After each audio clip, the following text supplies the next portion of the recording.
What's up? I'm back already. This is Pat, Ground Zero Salem. You know the story. So, I just shot that video talking about the demos and stuff that Marty sent me. And I had this brainstorm. I never really do like unboxing videos or anything like that. I've done a few with mystery boxes where I knew most of what I would be getting, so I could talk about it to some extent. I'm just not a fan of people opening stuff and being like, look, I got this, and like not really having anything to say, just showing stuff. But I thought it'd be fun to do a mail video, because I got a ton of mail today, a little bit more than average. I think a bunch of stuff is kind of piling up in a mail shipping crate somewhere and all got mailed off at the same time. A few things I've been waiting for a while on, you know. USPS right now has their job cut out for them. God love them. But I got 4 different packages here, one of which is a bigger one with a lot of stuff in it. So I thought maybe I'd spin this demo. Where is it? Motherfucker. Spinecast, Nightmares of Depravity. I didn't really have much to say about this because I didn't remember exactly what it sounded like, because I only listened to it briefly, probably while doing a million other things in my kitchen. And so far it's pretty ripping, fairly technical 90s death metal from Alabama. So that's going to be playing in the background. It'll probably end before the video's over because it's only 3 songs. Yeah, so I'm just going to cut into these, covered up my address, you know. I, of course, will edit out any struggling I do with getting them open. Let's start with this little one. This is from Troy, Michigan. Ordered this a while ago. eBay order. Alright. Suicidal Tendencies, Art of Rebellion. I bought this because I read one of those, like, Justify Your Shitty Taste Neil Jameson articles about this, and I was like, you know, I remember digging some of the songs on this. I was disappointed as anybody else that was a diehard Suicidal nut back in those days. I don't know, maybe a lot of their fans did dig this, but I was getting into stuff that was a lot heavier. I really remember liking We Call This Mother Revenge, Gotta Kill Captain Stupid.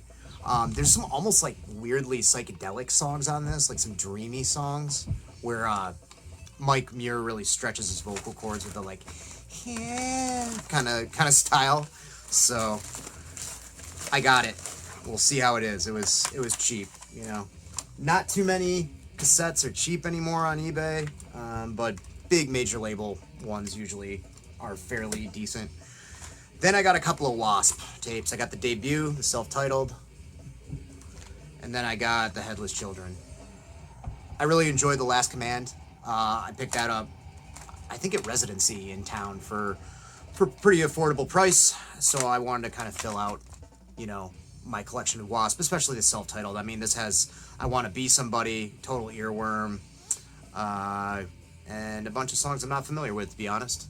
But I've listened to this here and there on Spotify and whatnot, so I know it's a sleaze metal classic. And then we have the Headless Children,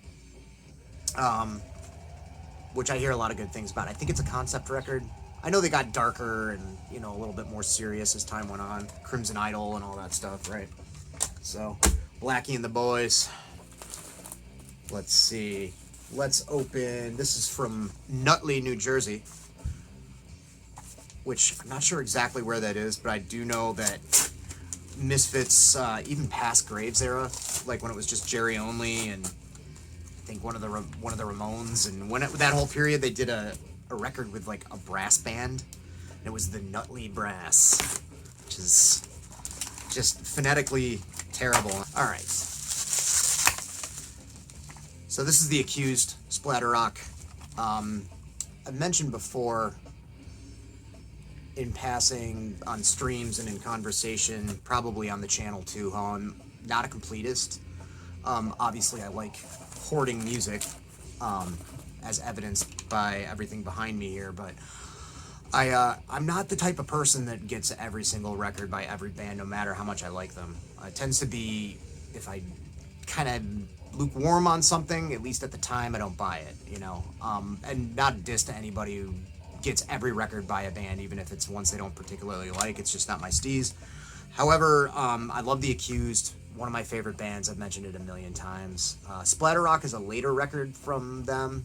They went on Nasty Mix Records, which was Sir Mix-a-Lot's label in the late 80s. And their sound at that time got a bit more technical, a little bit more sterile.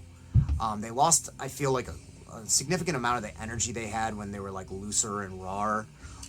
Blaine, the vocalist, still a nut job, still like completely unhinged. This shrieking, vomiting, patented style that he had.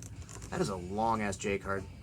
But the records on Nasty Mix are good. It's just a different Accused to me. I like them fine. I like them a lot more now than I did when I was a punker in my late teens and early 20s. And the Accused were one of the very few like metalish bands that I even liked.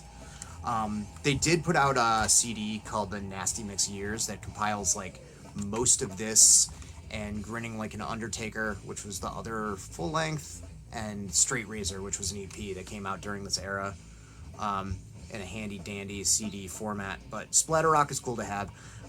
Wasn't expensive, under $10 on Discogs. Pretty good record. They always do covers on this. I'm trying to remember what they do on this one. Green Eyed Lady, which I think is a Skynyrd cover, if I'm not mistaken. They cover a lot of bands you wouldn't expect them to and do a pretty good job with it. Alright, let's open this one. This one's from Colorado. It's an eBay score.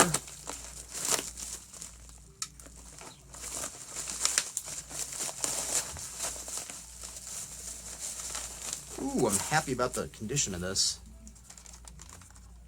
A Sony Walkman.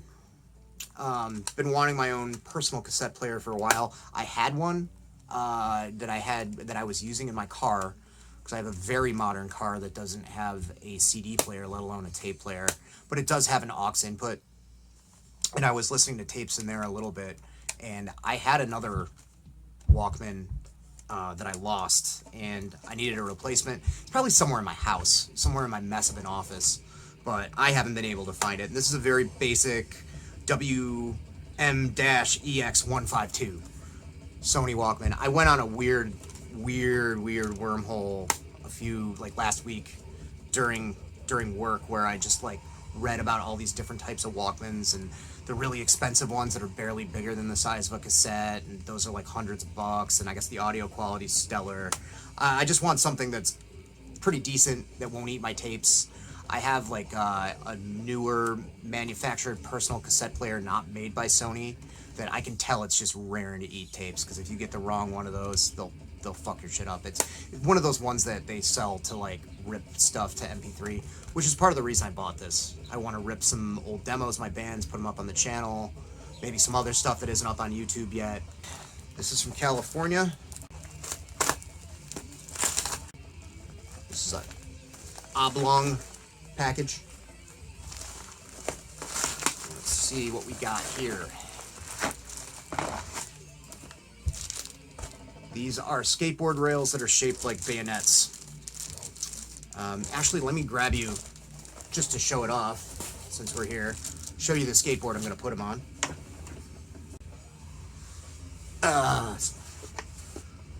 Blood Feast of New Jersey. One thing that I found, like, I'm not a big skateboard collector, because I already have stuff that I collect that costs me plenty of money. And skateboard collecting is like a pretty serious hobby. I've looked at forums and like the groups on Facebook, and like old like Powell Peralta decks, or any of those manufacturers from the 80s. If you find used stuff that's in good condition, it's hundreds and hundreds and hundreds of dollars. And even like the reissue skateboards really aren't cheap. They're at least like $100 usually. One thing I've noticed, one neat little loophole, is that bands that have skateboard decks are usually like as cheap as it gets for a skateboard deck. This Blood Feast deck, $30. It was actually 2 for $60. I have one hanging, and I have one that I'm gonna skate. And I just set this up a little while ago. I haven't hopped on it yet. And I actually did want to put, it has some pretty cool graphics, so I wanted to put rails on it. And these look like bayonets. They're made by Skullscapes out of Canada. Very, very, very, very long-running skateboard company. Goes back to the late 70s. Had a lot of cool riders. very cool aesthetic. If you ever get a chance, check out the Skullscapes website. They have some really cool graphics, some really cool shapes if you're into skateboards at all. They also make decks for bands occasionally. I have a Blasphemy Fallen Angel of Doom deck that they did, and they did a Beharit deck in a couple of different shapes.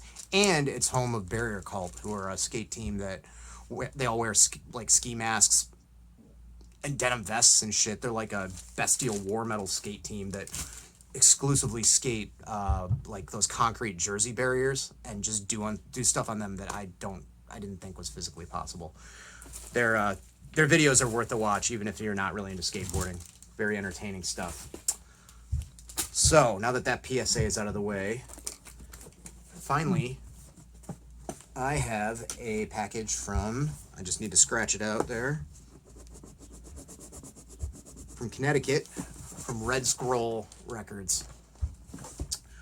Cool distro, got a lot of good stuff, a lot of metal, a lot of hardcore, really decent prices. They were having a sale when I was checking out their Discogs not that long ago, so here I am now opening the package on camera.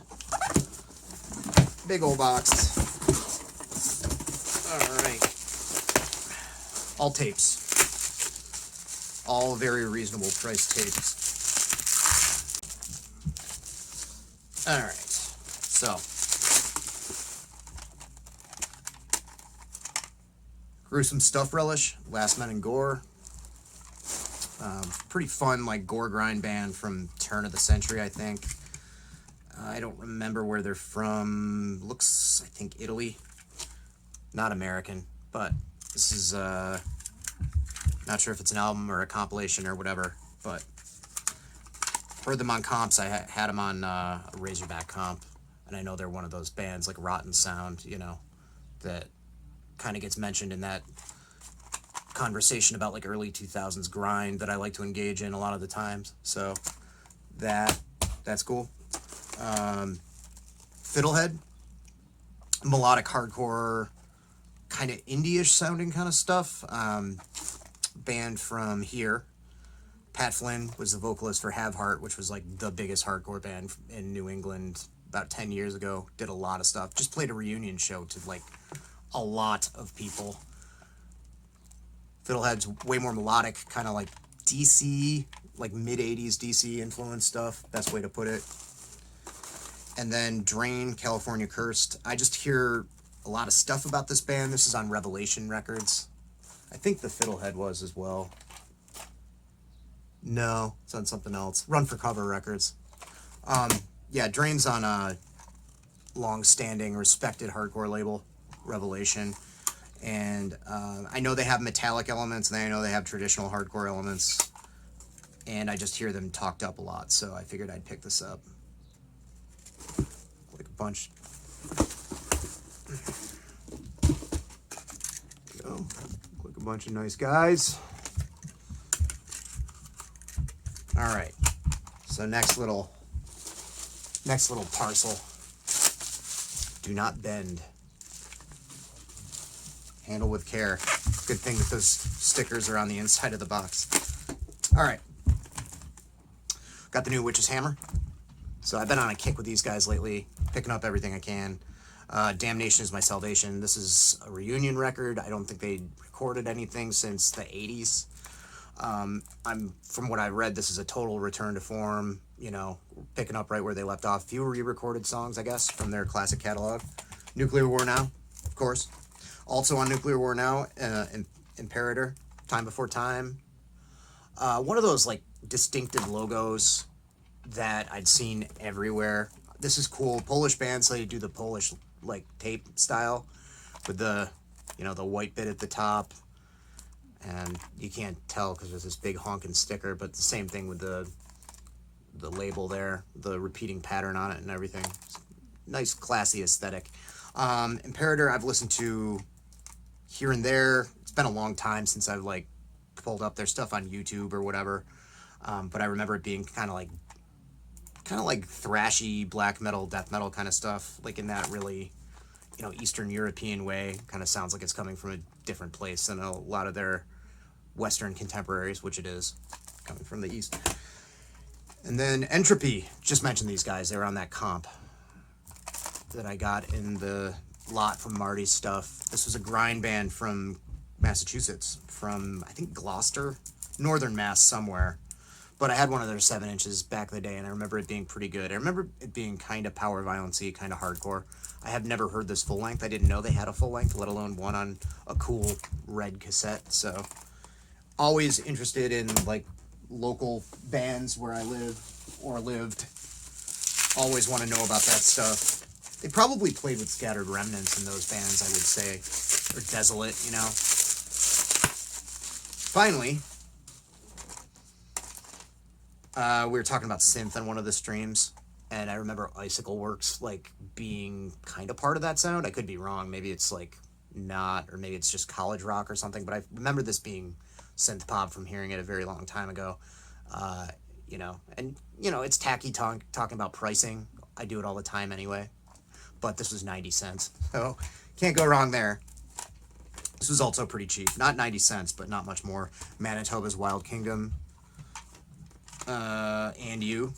So this is Dick Manitoba from the Dictators, doing more of like an 80s style, because that's when this came out.